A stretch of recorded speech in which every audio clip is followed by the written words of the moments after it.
सवाल ये पूछा गया कि भाई वो कौन सा ऐसा कपड़ा है जिसे पहन कर जो है वो नमाज पढ़ना जो है वो जायज नहीं है। अच्छा,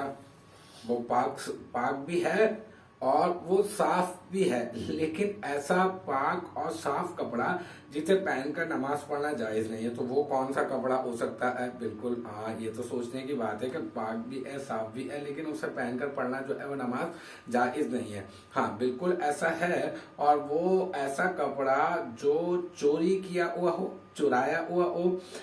वो कपड़ा, या फिर ये कि ऐसा कपड़ा जो आप धोबी से बदल बदल गया हो ना, आपने धोबी को कपड़े धुलने के लिए दिए और जो है ना वो वहां से जो है ना वो एक्सचेंज होकर आ गया, जो आपके कपड़े थे वो नहीं आया बल्कि उसके बदले में कोई दूसरे कपड़े आ गए, मिक्स हो गया ना। तो अब धोबी से जो बदला हुआ जो कपड़ा होगा ना, ऐसे कपड़े को पहनकर भी नमाज पढ़ना जायज नहीं है, जबकि ये पाक और साफ है। अच्छा, ये हुक्म जो है वो मर्द और औरत दोनों के लिए है। अगर मर्द भी अगर चुराया हुआ कपड़ा या धोबी से बदले हुए कपड़े में नमाज पढ़ेगा तो जायज नहीं, इसी तरह से औरत भी अगर चुराए हुए कपड़े या फिर जो है वो धोबी से बदले हुए कपड़े में नमाज पढ़ेगी तो नमाज जायज नहीं होगी।